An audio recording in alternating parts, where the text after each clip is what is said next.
la parole à Raphaël Branche, qui va nous entretenir de l'installation des militaires français démobilisés en Algérie, donc entre 1956 et 1962. La parole est à toi. Merci. Bonjour. On va effectivement un petit peu changer de perspective, puisque les militaires que je vais étudier maintenant sont plutôt vus comme futurs civils, en fait. Je vais commencer par une petite histoire, comme on en trouve parfois dans les archives, un petit fragment de vie dont on ne sait rien avant et peu de choses après. Au printemps 1956, l'Association générale des étudiants d'Algérie décide de prendre soin des militaires blessés qui sont hospitalisés à Alger. Elle prévoit que des jeunes filles remettent des colis aux blessés, qu'on incite les familles européennes à inviter les militaires chez elles pour dîner, ceux qui sont stationnés à l'hôpital et puis ceux qui sont plus largement stationnés dans le Grand Alger.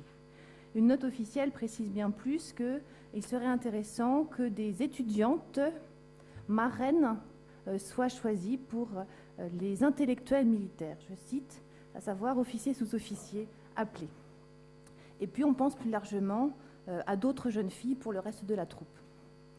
Est-ce que c'est le reflet d'une politique de ce genre mise en place en Oranais qui est à l'origine de la petite histoire suivante? J'en sais rien. Toujours est-il que fin 1956, on trouve dans les archives une lettre d'un jeune homme de Savoie qui a été rappelé en Algérie en avril et qui écrit au ministre pour lui dire qu'il souhaite repartir s'installer en Algérie. Il lui dit qu'il ne connaît personne susceptible de lui trouver un emploi et il s'efforce de décrire son enthousiasme pour le pays en expliquant qu'il souhaite travailler là-bas et faire comme nos Français. Ajoutant « Je voudrais faire comme ceux qui y sont restés, continuer à soutenir l'Algérie. Cependant, bien sûr, l'essentiel est ailleurs. » Je cite « Durant mes 7 mois à Rio Salado, j'ai fait la connaissance d'une jeune fille. Je voudrais y retourner et fonder un foyer, afin de donner à la France des enfants pour augmenter la population française en Algérie. » Robert Lacoste fait suivre la lettre au directeur départemental du travail et de la main-d'œuvre d'Oran et au maire de Rio Salado. Malheureusement, on n'en sait pas plus. Le jeune homme a-t-il trouvé sa bonne amie? A-t-il trouvé un emploi? A-t-il fondé une famille? Je n'en sais rien. Tout au plus, on sait qu'entre janvier 1956 et juin 1960, ce sont près de 900 militaires démobilisés originaires de métropole qui se sont installés dans le corps d'armée d'Oran et que 200 autres sont venus les rejoindre jusqu'en décembre 61.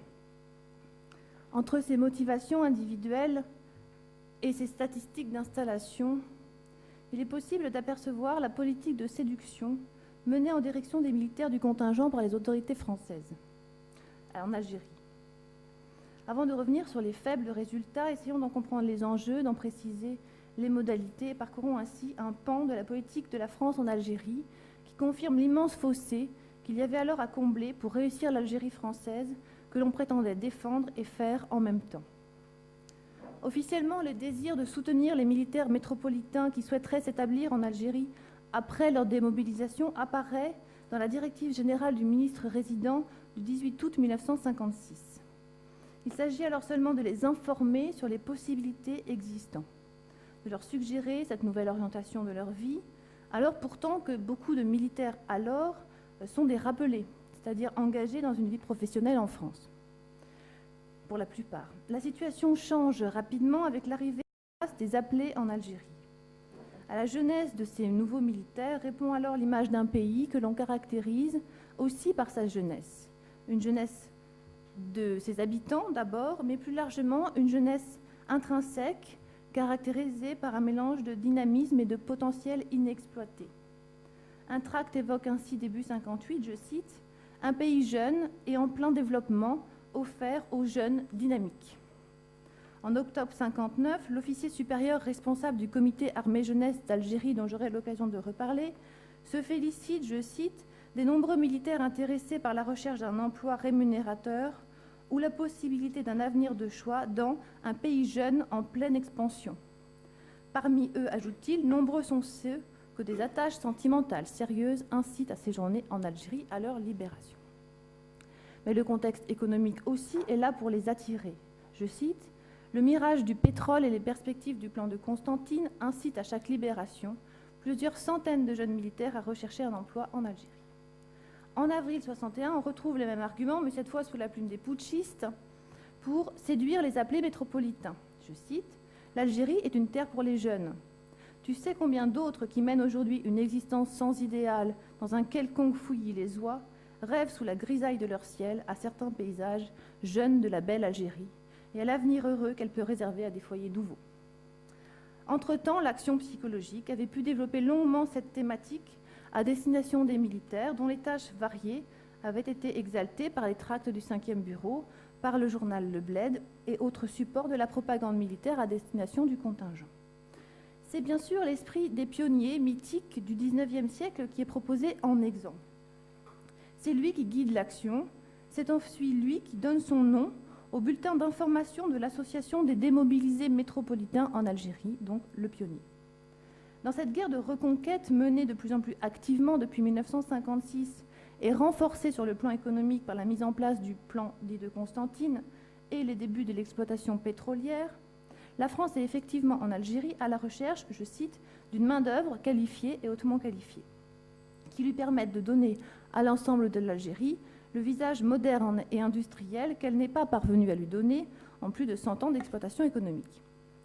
De fait, depuis le XIXe siècle, l'Algérie s'est peuplée d'hommes et de femmes qui désignent ce pays comme leur terre et la France comme une mère patrie que l'on n'hésite pas à qualifier tantôt de marâtre. Pour ceux qui viennent de France, le contact avec cette population est rarement aisé.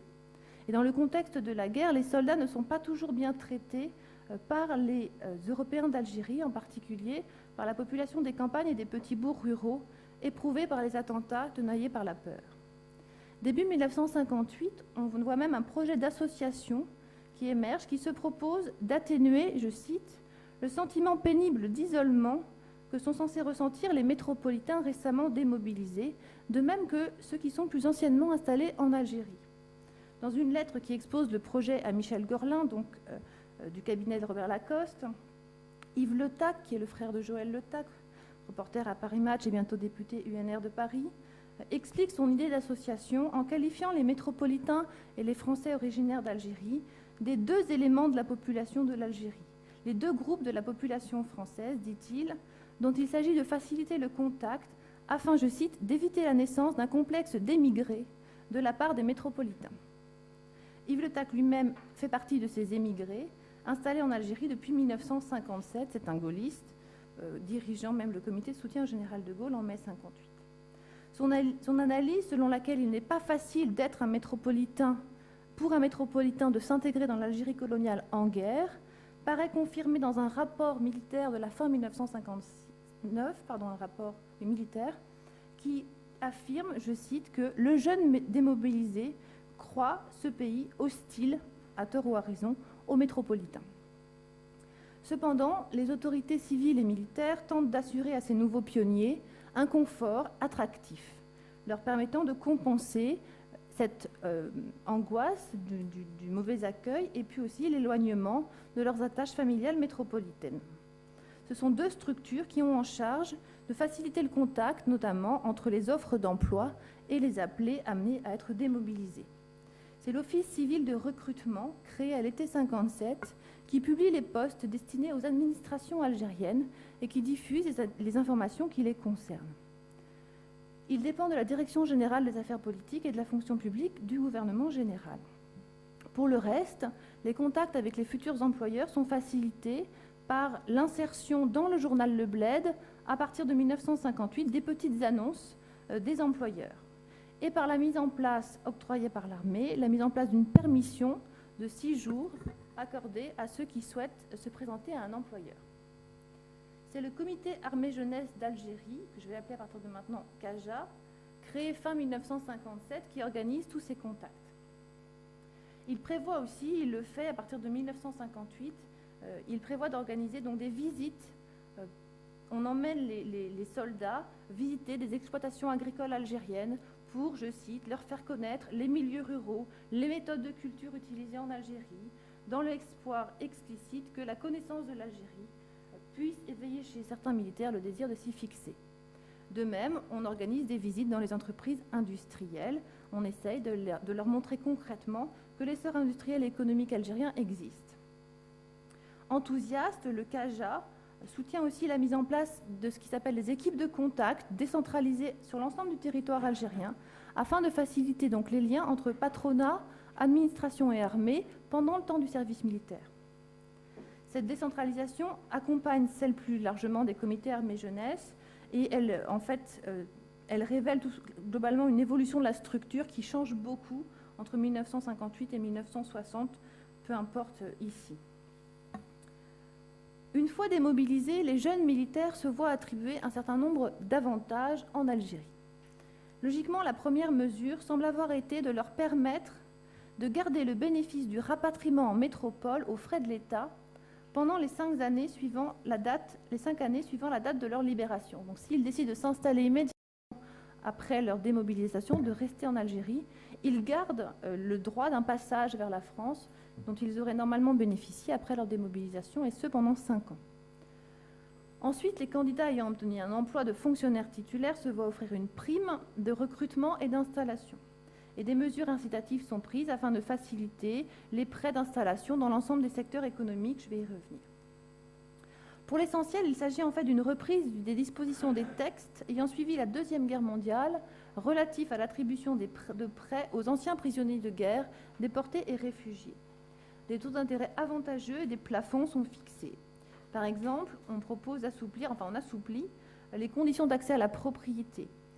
On demande simplement aux militaires d'apporter 10% du montant du bien et on leur prête tout le reste à un taux avantageux de 3% au lieu des 4% ordinairement proposés. Ce à quoi l'armée ajoute un avantage offert à tous les militaires décorés de la médaille commémorative, ce qui concerne globalement quasiment l'ensemble des militaires démobilisés. Ces incitations ont effectivement intéressé. On en a la preuve dans les archives. Des dizaines de milliers de militaires se sont manifestés et ont manifesté leur intérêt pour ces propositions. Fin 1957, le CAJA constatait que 2500 demandes étaient parvenues pendant l'année, 57 donc, au bureau de main-d'œuvre de la part de jeunes libérables qui souhaitaient s'installer en Algérie. En 1958, la structure a reçu entre 1000 et 1500 lettres par mois.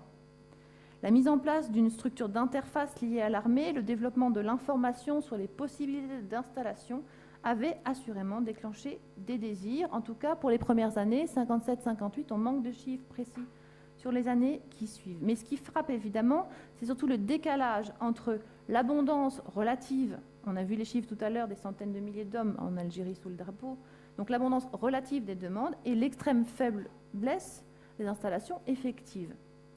En 1960, le rapport entre les mises en relation employeurs militaires, les chiffres qu'on a donc de soldats mis en relation, et l'installation effective est estimé de 4 à 5. Donc 4 à 5 mises en relation pour une installation effective. En juin 1960, le premier bureau de l'état-major comptabilise 3800 militaires du contingent originaire de métropole ayant déclaré se retirer en Algérie. C'est ça la statistique, ayant déclaré se retirer. Depuis le 1er janvier 1956, autrement dit, c'est certainement un maximum, parce qu'entre la déclaration et l'installation effective. Si on considère que la politique incitative en la matière a surtout commencé à partir du printemps 57, on aurait donc une moyenne annuelle autour de 1200 démobilisés métropolitains ayant décidé de s'installer en Algérie. Dans l'année qui suit, les chiffres commencent à baisser et la dégradation, l'année qui suit 1960 commence à baisser, la dégradation est spectaculaire à partir évidemment du putsch. Au total, jusqu'en décembre 61, c'est près de 820 personnes qui se sont ajoutées aux quelques milliers précédemment installés, donc peut-être 4000 personnes en tout. Alors que le Constantinois avait plus attiré que l'Oranais jusqu'en juin 60, la région attire 2 fois moins par la suite. L'Algérois, en revanche, continue toujours à drainer plus de la moitié du flux. On a manque d'éléments pour comprendre et pour éclairer ces choix. On pourrait ainsi penser a priori que le Constantinois aurait été moins attractif que l'Oranais du fait de sa moindre urbanité, de la moindre importance de sa population européenne et de la dureté de la guerre qui s'y mène, mais les chiffres, en tout cas jusqu'en 60, contredisent cet a priori. L'essentiel est néanmoins l'échec de cette politique d'installation de nouveaux colons en Algérie. Tirant un premier bilan de l'action entreprise, fin 1959, le général Durand, qui dirige le comité armée jeunesse, et son adjoint pour l'Algérie, le lieutenant-colonel Léonard, la présente comme une réponse qui avait été imaginée face, je cite, aux départs nombreux de FSE repérés entre 54 et 57. Donc les Français de souche européenne qui partaient. Bon, les chiffres, enfin l'estimation militaire ne correspond pas à la réalité observée par les historiens, mais peu importe, il y a effectivement des départs. Et donc on imagine cette espèce de processus de compensation. La décision aurait alors été prise dès 1956, donc de favoriser ces nouveaux colons. Cependant, donc, devant les résultats, les deux officiers sont très perplexes et réfléchissent aux raisons de l'échec. Ce qui est intéressant de voir, c'est qu'ils pointent très clairement l'incertitude de l'avenir comme raison, en particulier pour la question de l'accession à une propriété privée basée sur des emprunts à long terme.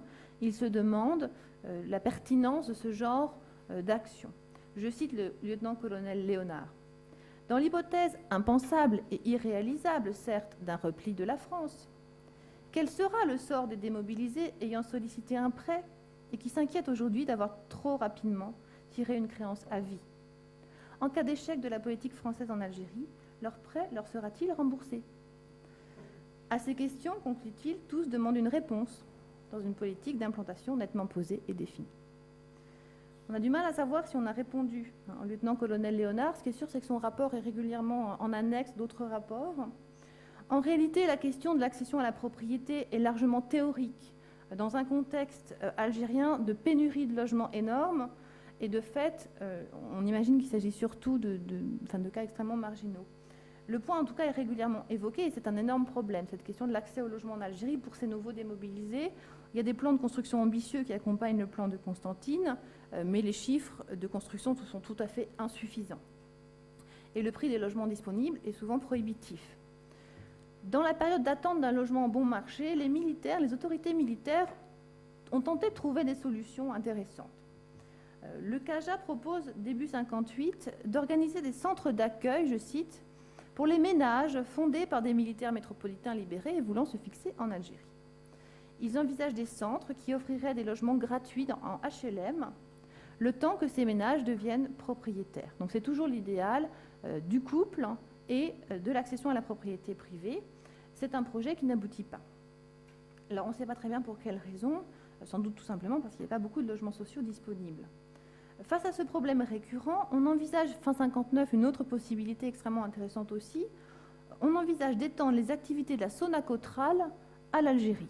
La Sonacotrale mise en place donc, en métropole pour les foyers d'Algériens, dont on vante donc, les succès en métropole, et on se dit, après tout, pourquoi pas reproduire la Sonacotrale en Algérie, ou alors créer une société analogue. Le parallèle est fait explicitement par le général Durand, pas du tout choqué par le symbole de ce transfert. Je le cite, « La solution nationale, réalisée en métropole pour les travailleurs français musulmans, doit servir d'exemple à ce qui doit être mis sur pied en Algérie. » Bon, là non plus, ça n'aboutit pas.